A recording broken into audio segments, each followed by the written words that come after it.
जय श्री कृष्णा। राधे राधे प्रिय भक्तों, आज के इस वीडियो में बात करेंगे एकादशी व्रत का उद्यापन कैसे करें। एकादशी उद्यापन की विधि क्या है, एकादशी उद्यापन कब करना चाहिए, कौन से माह में एकादशी का उद्यापन करना चाहिए और किस पक्ष में करना चाहिए, कौन सी एकादशी को उद्यापन करना सबसे शुभदायक, सबसे हितकर होगा। एकादशी उद्यापन में क्या क्या सामग्री लगती है, उसका विधान क्या है, उसका नियम क्या है और संपूर्ण जानकारी आपको एकादशी उद्यापन की इसी वीडियो में प्राप्त हो जाएगी। एकादशी व्रत सभी व्रतों में सबसे श्रेष्ठ, उत्तम, अद्भुत, अलौकिक व्रत कहा गया है। एकादशी सभी व्रतों की जननी कहा गया है। यह व्रत भगवान श्रीमान नारायण जी की प्रसन्नता के लिए, भगवान नारायण जी की असीम अनुकंपा पाने के लिए, भगवान नारायण जी को प्रसन्न करने के लिए सबसे उत्तम व्रत है एकादशी का व्रत। प्रत्येक व्यक्ति को अपने जीवन काल में एकादशी व्रत अवश्य धारण करना चाहिए।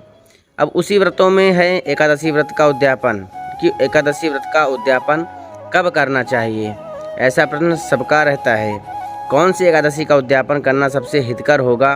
कुछ लोग तो विद्वान ऐसे भी कहते हैं कि एकादशी जीवन पर्यंत रहना चाहिए, लेकिन कुछ विद्वान ऐसे भी कहते हैं कि एकादशी का उद्यापन एक बार कर देना चाहिए, उसका पुनः फिर जो शुभारंभ कर लेना चाहिए।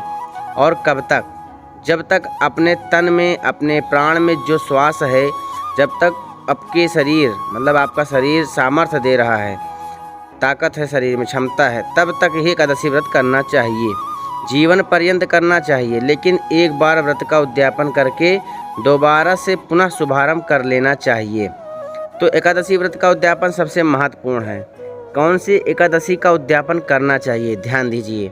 देवी एकादशी का प्रादुर्भाव अर्थात देवी एकादशी प्रकट हुई थी मार्गशीर्ष कृष्ण पक्ष की उत्पन्ना एकादशी को, तो उत्पन्ना एकादशी को भी उद्यापन करना चाहिए और मार्गशीर्ष शुक्ल पक्ष की एकादशी को भी उद्यापन करना चाहिए। माघ माह की जया एकादशी का उद्यापन करना चाहिए और ज्येष्ठ माह शुक्ल पक्ष की निर्जला एकादशी को भी उद्यापन करना चाहिए। यदि इन एकादशियों में उद्यापन करने का अवसर ना मिले, समय ना मिले, तो कब करना चाहिए? तो ध्यान दें, कभी भी किसी माह में एकादशी उद्यापन कर सकते हैं, किसी माह के शुक्ल पक्ष की एकादशी को। लेकिन ध्यान दें, चौमासा में जब चतुर्मास प्रारंभ हो जाए, जब भगवान नारायण, जब भगवान विष्णु सोने चले जाएं, जब जैसे देवशनि एकादशी होती है, शयन करने चले जाएं, योग निद्रा में चले जाएं, तब एकादशी व्रत का उद्यापन नहीं करना चाहिए। कब? अर्थात आषाढ़ शुक्ल पक्ष की एकादशी, भगवान शयन करने आ रहे हैं, जिसको हम देवशनि एकादशी कहते हैं, देवशनि एकादशी कहते हैं, ठीक है। तो आषाढ़ शुक्ल पक्ष की एकादशी के बाद से देव उठनी एकादशी यानी कार्तिक शुक्ल पक्ष की एकादशी के बीच में एकादशी का व्रत का उद्यापन कदापि नहीं करना चाहिए। उसके बाद में आप कोई भी माह में अर्थात किसी भी माह के शुक्ल पक्ष की एकादशी को उद्यापन कर सकते हैं, मलमास अधिक मास ना लग रहे, इसका विशेष ध्यान रखें। बाकी आप किसी माह में, किसी माह के शुक्ल पक्ष की एकादशी को कर सकते हैं। यह एकादशी बहुत महत्वपूर्ण है। देव उठनी एकादशी मार्गशीर्ष माह की कृष्ण पक्ष, मार्गशीर्ष माह की शुक्ल पक्ष माह की शुक्ल पक्ष और ज्येष्ठ माह की शुक्ल पक्ष निर्जला एकादशी, यह विशेष है। बाकी आप किसी भी एकादशी में उद्यापन कर सकते हैं। उद्यापन कैसे करना है, ध्यान दीजिए। उद्यापन करने का बहुत बड़ा इसका विधान है। एकादशी व्रत का उद्यापन बहुत बड़ा विधान बताया गया है, लेकिन जैसे जिसकी सामर्थ्य हो वैसे अपने सामर्थ्य के अनुसार ही व्रत का उद्यापन करना चाहिए। जैसे 5 अंगुली है तो पाँचों अंगुली बराबर नहीं होती है, तो ऐसे हम सभी एक जैसे हैं नहीं हैं। कोई धनवान है, कोई धनवान नहीं है, कोई अथा धन है, किसी के पास धन नहीं है, कम है। तो जैसे भी जिसकी सामर्थ्य हो उस हिसाब से आपको उद्यापन करना चाहिए। भगवान सबके हैं, व्रत सभी लोग करते हैं, लेकिन अपने सामर्थ्य अनुसार ही उद्यापन करना चाहिए।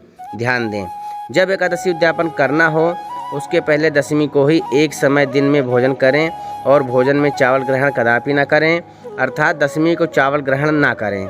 दशमी के शाम को जो आप फलाहार करें, ब्रह्मचर्य से रहें। दशमी को रात में सोने से पहले अपने मुख को अच्छी तरह से साफ स्वच्छ करके सोना चाहिए।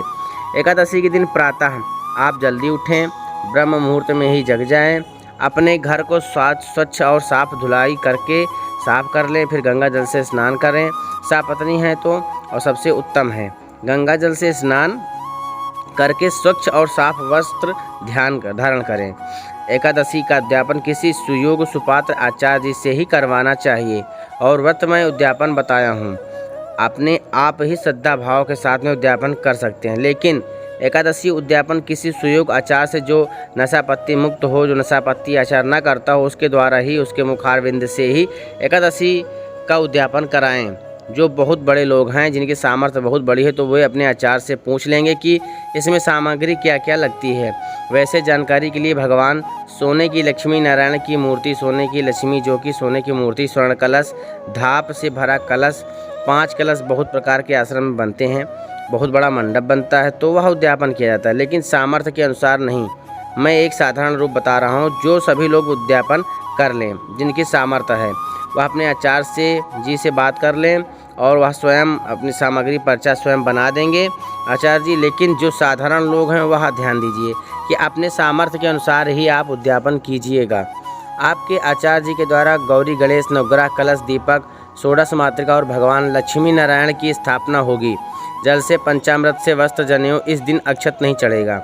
अक्षत की जगह पर सफ़ेद तिल या जौ का इस्तेमाल होगा।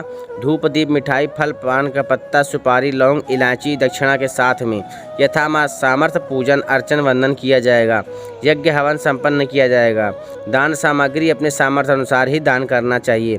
जैसे 5 वस्त्र, 5 बर्तन, 5 पात्र, आचमनी, अर्घ, आसन, माला, गौमुखी, जूता, चप्पल, तखत, गद्दा, रजाई, चादर, लालटेन, छाता, जूता, घंटी, अनेक प्रकार के जो हैं दान सामग्री हैं और आभूषण हैं।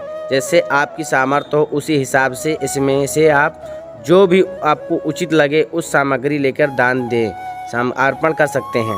इस दिन पूजन हवन होने के बाद दान सामग्री का दान हो जाएगा और उद्यापन का संकल्प होगा। उसके बाद जजमान भी जो उद्यापन कर रहे हैं वो भी फलाहार रहेंगे और जो आचार पूजा कराने आए हैं वो भी फलाहार आप कराएंगे उनको। एकादशी के दिन, दूसरे दिन मतलब द्वादशी में जो हैं 26 ब्राह्मणों का सापत्नी भोजन लिखा गया है। जैसे एक माह में 2 एकादशी आती है, वर्ष में 24 एकादशी आती है। तो जिस माह में, जिस वर्ष में अधिक मास पुरुषोत्तम मास लगता है तो एकादशी बढ़ जाती है, अर्थात 26 एकादशी हो जाती है। तो 26 ब्राह्मणों को सापत्नी भोजन और दान सामग्री लिखा गया है। लेकिन आप चाहें तो 26 ब्राह्मणों को इस दिन भोजन कराकर यथार्थ समय दान दक्षिणा करना चाहिए। यदि इतनी सामर्थ्य न हो तब आप 26 ब्राह्मणों के निमित्त सीधा खुराक पैकेट बनाकर दक्षिणा रखकर वो आप ब्राह्मण तक पहुंचा सकते हैं। जब इतनी सामर्थ्य आपकी ना हो तो 5, 7 या 9, 11 इस संख्या में ब्राह्मणों को भोजन कराएं। भोजन कराने की सामर्थ्य नहीं है तो आप उतने में ब्राह्मणों को निमित्त सीधा खुराक निकालकर पैकेट बनाकर उनके घर पहुँचा दें, उनके घर तक या किसी ब्राह्मण के माध्यम से पहुँचा दें। इतनी भी सामर्थ्य नहीं है तो जो भी आपके श्रद्धा हो उतने भी चाहे भोजन कराएं, चाहे दान सामग्री निकालकर सुपात्र चूक ब्राह्मण को दान कर देना चाहिए। तो इस प्रकार से जो है आप एकादशी का व्रत का उद्यापन कर सकते हैं। मैं दोबारा कह रहा हूँ, अपने सामर्थ्य के अनुसार ही 5 उंगली बराबर नहीं होती है। सभी लोग बराबर नहीं हैं, लेकिन भगवान सबके हैं। व्रत सभी का है, सभी लोग व्रत करते हैं, तो उद्यापन अपनी क्षमता के अनुसार करना चाहिए। ठीक है, थोड़े में उद्यापन होगा और बड़े में भी उद्यापन होगा। लेकिन बड़े लोग सोचे तो धनवान हैं, वे छोटे में कर दें तो उनका वह लाभ नहीं मिलेगा। तो जो सामर्थ्य अनुसार जिसका है वो उस हिसाब से आपको करना चाहिए, उसके अनुसार आपको दक्षिणा देना चाहिए। जैसे आपकी सामर्थ्य हो वैसे ही करना चाहिए। जानकारी आपको अच्छी लगी हो तो वीडियो को लाइक करके चैनल को सब्सक्राइब कर लीजिएगा और बेल आइकन को प्रेस ज़रूर कर लीजिएगा। कमेंट में जय श्री लक्ष्मी नारायण अवश्य लिखिएगा। धन्यवाद। जय श्री कृष्णा। राधे राधे।